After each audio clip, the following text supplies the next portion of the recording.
నన్బర్గులకు వణకం. నా వెంకట్. ఇది sheep and goat sales and buy YouTube channel. Friends, నేను వెంకట్ని. ఇది sheep and goat sales and buy YouTube channel. Friends, కొన్ని వీడియోలు ఫుల్ అండ్ ఫుల్ తమిళనాడుకి సంబంధించినట్టుగా ఉన్నాయి కాబట్టి తెలుగులో ఎక్స్ప్లెయిన్ చేయలేదు. ఈ వీడియోలో లాస్ట్లో తెలుగులో ఎక్స్ప్లెయిన్ చేసినాను, చూడండి ஃப்ரெண்ட்ஸ். நண்பர்களே, நேற்றுக்கு நம்ம ஒரு 45 குட்டி எடுத்தோம். குட்டின்னா கொஞ்சம் பெரிய சைஸ் குட்டி. அதை பற்றின தகவல்களை பார்ப்போம். அது இல்லாமல் சில பொதுவான விஷயங்களை இந்த வீடியோவில் பார்க்கலாம். இது வரைக்கும் நீங்கள் நம்ம சேனலில் சப்ஸ்கிரைப் பண்ணலாம், ப்ளீஸ் சப்ஸ்கிரைப் பண்ணிங்க. பக்கத்தில் இருக்கிற பெல் பட்டனை கிளிக் பண்ணி அதில் ஆளுன்றதை எனேபிள் பண்ணிங்க. அப்படி நீங்கள் ஆளுன்றதை எனேபிள் பண்ண உடனே இந்த மாதிரி ஒரு பேஜ் வரும். இந்த பேஜை ஸ்க்ரீன்ஷாட் எடுத்து எனக்கு வாட்ஸ்அப்பில் அனுப்பி வச்சுருங்க. மறக்காமல் உங்கள் நேமு டிஸ்ட்ரிக்டை டைப் பண்ணி அனுப்பிவிடுங்க. உங்களை சப்ஸ்கிரைபர் ப்ராட்காஸ்டிங் வாட்ஸ்அப் குரூப்பில் நான் ஆட் பண்ணிடுறேன்.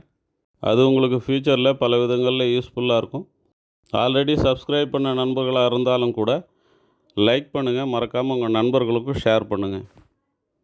நண்பர்களை, வியாழக்கிழமைன்னு நினைக்கிற ஒரு நண்பருக்கு கால் பண்ணி நான் ஒரு 100-110 குட்டி வரைக்கும் எடுக்கணும், அதாவது பெரிய சைஸ் கிடாக்கெல்லாம் எடுக்கணும், பக்ரீத்துக்கு யூஸ் ஆகிற மாதிரி நீங்கள் வந்து கூட இருந்து எடுத்து கொடுக்கணும் அப்படின்னு சொல்லி கேட்டிருந்தார்.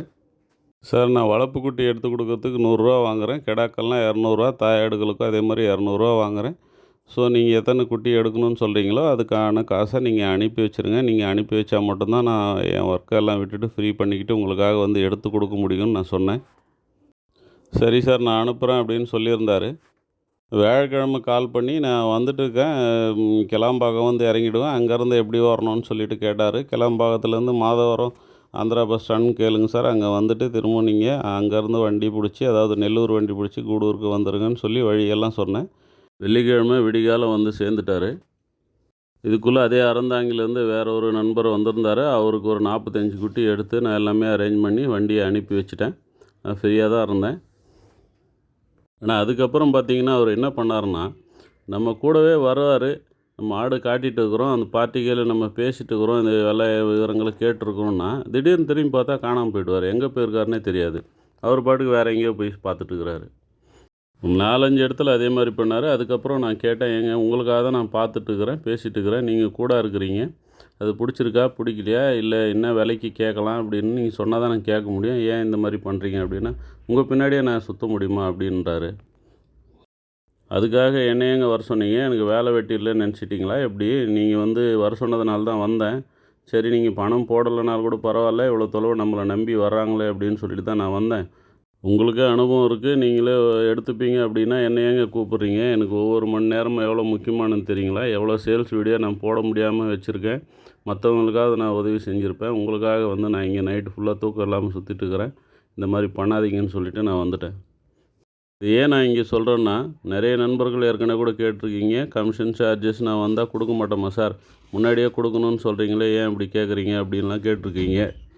நான் எல்லாரையுமே பொதுவாக சொல்லலை. இப்போ இந்த அறந்தாங்கிலேருந்து இன்னொருத்தர் வந்தாங்க பார்த்தீங்களா, அவங்க கூட திடீர்னு தான் வந்தாங்க. ஏற்கனவே பேசியிருந்தாங்க போல இருக்குது. அவங்க பேசுனதே நான் மறந்துட்டேன். ஏன்னா அந்த கமிஷன் சார்ஜஸ் போட்டுட்டு புக் பண்ணுறவங்கள மட்டும்தான், வண்டி எடுக்கணுன்னா வண்டிக்கான அட்வான்ஸ் போட்டு புக் பண்ணுறவங்கள மட்டும்தான் நான் ஞாபகம் வச்சுருப்பேன், நோட் பண்ணி வச்சுருப்பேன். மற்றவங்கெல்லாம் வந்து நிறைய பேர் கேட்குறாங்க, கேட்டுட்டு அப்புறம் வரமாட்டாங்க, அந்த லிஸ்ட்டில் இருப்பேன். அவங்களும் கூட வந்து திடீர்னு கால் பண்ணி, சார் 44 கிலோமீட்டருக்கு கூட சந்தைக்கு வந்துட்டோன்னு சொன்னாங்க. அப்போ தான் அவங்க வந்து பேசுனது வரேன்னு சொன்னது எல்லாமே எனக்கு ஞாபகத்தில் வந்தது. சரி, எப்படி இருந்தாலும் போக போகிறோம்ல, சரி வந்துருங்க சார்னு சொன்னேன். அவங்கெல்லாம் பார்த்திங்கன்னா ஜெனுவனாக குட்டி எடுத்தாங்க, 45 குட்டி எடுத்தாங்க, 4500 கொடுத்துட்டு அவங்க போயிட்டாங்க. ஸோ அந்த மாதிரி ஜெனுவனான பார்ட்டிஸ் கூட இருக்கிறாங்க. இருந்தாலும் சில பேர் இந்த மாதிரி இருப்பாங்க. இப்போ நான் இந்த இடத்துல சொல்கிறது பணத்துக்காக சொல்லலை, பணன்றது 2ஆம் பட்சம் தானே. நம்ம டைம் சொல்லுங்கள், அந்த டைம் எவ்வளோ முக்கியமானது, அந்த நேரத்தை வந்து வீணாக்குற மாதிரி ஆகிடுது இல்லைங்களா. அவங்களுக்காக நம்பி நம்ம போகும்போது கண்டிப்பாக நம்ம வேல்யூபுளான டைம் வந்து வேஸ்ட் ஆகுது. அந்த டைமில் நம்ம 4 வீடியோ போட்டால் கூட மற்றவங்களுக்கு அது பயன்படும். ஸோ இதை நம்ம சர்வீஸாக தான் பண்ணிகிட்ருக்குறோம். நம்பிக்கை இருக்குங்கிறவங்க அந்த 100 ரூபாவோ என்ன எடுக்கிறீங்களோ அதுக்கேற்ற கமிஷன் சார்ஜஸை நீங்கள் போட்டு புக் பண்ணிங்க. வர முடியாதவங்க நிறைய பேர் கேட்டிருக்கீங்க, இங்கே வந்து குட்டிங்களை கொடுத்துட்டு நீங்கள் காசு வாங்கிப்பீங்களா அப்படின்னு. நம்ம அது தொழில் கிடையாதுங்க. நம்ம ஒரு கான்டாக்ட் வேணும் அப்படின்றதுக்காக, நம்ம உதவி செய்யணுன்றதுக்காக தான் பண்ணிகிட்ருக்குறோம். நிறைய பேர் பார்த்திங்கன்னா இங்கேருந்து குட்டிகளை எடுத்துகிட்டு 2000-3000 மேலே வச்சு விற்றுட்டுருக்குறாங்க. ஸோ அதெல்லாம் நம்ம பண்ணல. நம்ம கமிஷன் சார்ஜஸ் கேட்குறோம், மற்றபடி ஏன்னா எந்த வேலையும் நம்ம சும்மா செய்யக்கூடாது. அதுக்கப்புறம் பார்த்திங்கன்னா நம்ம இங்கே என்ன ரேட்டோ அந்த ரேட்டில் எடுத்து கொடுக்குறோம், வாடகை டிக்கெட்டு காசு அதை வாங்கிக்கிறோம். ஸோ உங்களுக்கு நம்பிக்கை இருக்கிறவங்க முழு பணத்தையும் போடுங்க, நம்ம குட்டிங்களை அனுப்பி வைக்கிறோம். அப்படி அப்படி இல்லை நீங்கள் வர்ற மாதிரி இருந்தால் வண்டிக்கான அந்த அட்வான்ஸு அப்புறம் நம்ம அந்த யூடியூப் சார்ஜஸ்ஸு இதை நீங்கள் பே பண்ணால் மட்டும்தான் உங்களுக்காக வர முடியும். இல்லை உங்களுக்கே எக்ஸ்பீரியன்ஸ் இருக்குது, எல்லாத்தையும் நாங்கள் பார்த்துப்போன்றவங்க தயவு செஞ்சு கூப்பிடாதீங்க. நீங்கள் நேரில் போய் எடுத்துக்கலாம். நீங்கள் வந்துட்டு நீங்கள் எதிர்பார்த்த மாதிரி குட்டிகள் அமையலைனாலோ, நீங்கள் கேட்ட மாதிரி குட்டிகள் நம்மளால் எடுத்து அனுப்ப முடியலனாலோ, நீங்கள் போட்ட பணத்தை நம்ம திருப்பி அனுப்பிடுவோம். அதில் எந்த பிரச்சனையும் இல்லை. சரி வாங்க, இதெல்லாம் ஒரு எக்ஸ்பீரியன்ஸு. நேற்றுக்கு எடுத்த குட்டிகளை பற்றி பார்ப்போம். நேற்றுக்கு மொத்தம் 45 குட்டி எடுத்தோம். ஆவரேஜில் வெயிட் ஒரு 20 கிலோவுக்கு மேலே இருக்கும் அப்படின்ற மாதிரி தான் நம்ம கணிச்சோம். ஏன்னா 30 கிலோ வர குட்டிகளும் இருந்தது, 20 கிலோக்குள்ளே இருந்த குட்டிகளும் இருந்தது, ஒரு 21 22 கிலோ அந்த மாதிரி வந்திருக்கும். ஜோடி 18,600 அப்படின்னு சொல்லி எடுத்தோம். மொத்தம் 45 குட்டி. இவங்களும் இந்த புதுக்கோட்டை மாவட்டம் அறந்தாங்கியில் தான் வந்தாங்க. ஜென்யூனாக வந்தாங்க, குட்டிகளை எடுத்துகிட்டு அவங்க பாட்டுக்கு போயிட்டாங்க. ஒரு டாட்டா ஏசி அவங்களே எடுத்துகிட்டு வந்திருந்தாங்க. டபுள் ட்ரக் இருந்தது. கீழே ஒரு 25 குட்டி ஏறக்குறைய போட்டோம். மேலே ஒரு 20 குட்டி போட்டோம். 45 குட்டி ஃபுல்லாகிடுச்சு. அதுக்கு மேலே குட்டிக்கு போட முடியாது அப்படின்றதுனால எடுக்கலை. அவங்க ஒரு 50 குட்டி வரைக்கும் எடுக்கணும்னு பிளான் பண்ணியிருந்தாங்க. குட்டிங்களுடைய சைஸ் கொஞ்சம் பெருசாக இருந்ததுனால 45 குட்டி மட்டும் தான் பிடிச்சது. இதனுடைய ப்ரீடு பார்த்திங்கன்னா தெலுங்கானா குட்டின்னு சொல்லுவாங்க. தெலுங்கானாவில் ஒங்கோல் குட்டியா அப்படின்னு கேட்டிங்கன்னா, ஆமாங்க, ஒங்கோல்லேருந்து வாங்கிட்டு போய் அவங்க வளர்க்குறாங்க. அதிலேருந்து வர ப்ரீடு தான். இங்கே வளர்கிறத விட அங்கே இன்னும் கொஞ்சம் நல்லாவே வருது. குட்டிகள் வளமாக இருக்குது. அவங்க கவர்மெண்ட்டு லோன் கொடுத்தப்ப அந்த லோன் வாங்கி இங்கேருந்து தாயாடுகளை வாங்கி எடுத்து போய் அங்கே வளர்க்க ஆரம்பித்தாங்க. ஸோ நிறைய அங்கே பரவி இருக்குது. அதிலேருந்து வர குட்டிகளை தான் இவங்க எடுத்துகிட்டு வந்து விற்கிறாங்க. இங்கே இருக்கக்கூடிய ஒங்கோல் குட்டிகளுக்கும் அந்த ஒங்கோல் குட்டிகளுக்கும் வித்தியாசம் இருக்குது. அது கொஞ்சம் சைஸில் பெருசாகவே இருக்குது. இந்த முகங்கருப்பெல்லாம் கொஞ்சம் கம்மியாக இருந்தாலும் சைஸ் பெருசாக இருக்குது. சரி வாங்க, அவங்ககிட்ட நம்ம ஒரு வார்த்தை பேசலாம். அண்ணா உங்கள் பேர் சொல்லுங்கண்ணா. என் பேர் முகமது ஆதில்ண்ணே. முகமது ஆதில். ஆமாம். இப்போ நம்ம எங்கே இருக்கிறோண்ணா? இப்போ நம்ம இதில் என்ன சந்தை இது? கூடூர் சந்தையா? கூடூர் சந்தையில் இருக்கிறோம். சரிண்ணே, நான் அதெல்லாம் எடிட் பண்ணிக்கிறேன் அவட்ட. கூடூர் சந்தையில் இருக்கிறோம். இப்போ நம்ம எத்தனை குட்டி எடுத்துருக்குறேண்ணே? நம்ம ஒரு 45 குட்டி எடுத்துருக்கோம். சரி, முதல்ல உங்கள் பேர் சொல்லுங்கள், எங்கேருந்து வரீங்க அதை சொல்லுங்கள். நான் புதுக்கோட்டை மாவட்டம் அறந்தாங்கிலேருந்து வரேன். நம்ம பேர் யூடியூப்பில் உங்களோட இதை பார்த்து உங்கள் நம்பரை கான்டாக்ட் பண்ணி வந்திருக்கோம்.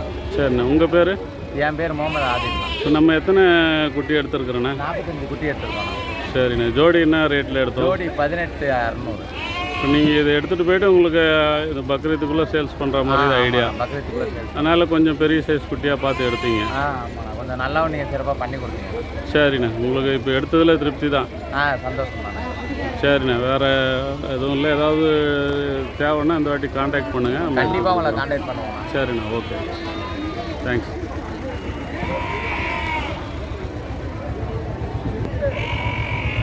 இந்த குட்டி தான் நம்ம எடுத்தது. 18,300, 18,600, 9,300 வருது.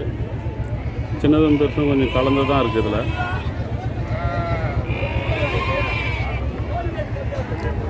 மேலேயும் கொஞ்சம் போட்டிருக்கு. மொத்தம் 45 குட்டியில் கீழே கொஞ்சம் மேலே கொஞ்சம் போட்டிருக்கு.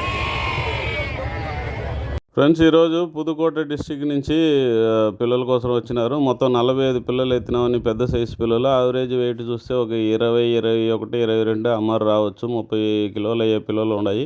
కొన్ని 18, 17 అయ్యే పిల్లలు కూడా ఉన్నాయి. జత 18,600 ఎత్తినాము. ఒక పిల్ల 9,300 పడుతుంది. అన్నీ ఒంగోలు రకందా. ఒంగోలు నుంచి తెలంగాణలో ఎత్తుకుపోయి సాకినారంట. ఆడ నుంచి వీళ్ళు తెచ్చి వీళ్ళు అమ్ముతున్నారు. కాబట్టి వచ్చి ఒంగోలు రకం తెలంగాణ పిల్లలు. ఒరిజినల్ ఒంగోలు పిల్లలు 3 నెలల పిల్లలు ఎంత కావాల్సి ఉంటే మనం 6,500, 7,000లో కూడా ఎత్తుకోవచ్చు. ఈ కొంచెం పెద్ద సైజు పిల్లలు కాబట్టి ఇంత రేటు పోతుంది. ఎవరికైనా కావాల్సి ఉంటే కాంటాక్ట్ చేయండి. ఫ్రెండ్స్, మీరు ఇంతదాకా మన ఛానల్ని సబ్స్క్రైబ్ చేయలేదంటే ప్లీజ్ సబ్స్క్రైబ్ చేయండి. పక్కనుండే బెల్ బటన్ని క్లిక్ చేసి దాంట్లో ఆల్ అనేదాన్ని ఎనేబుల్ చేసుకోండి.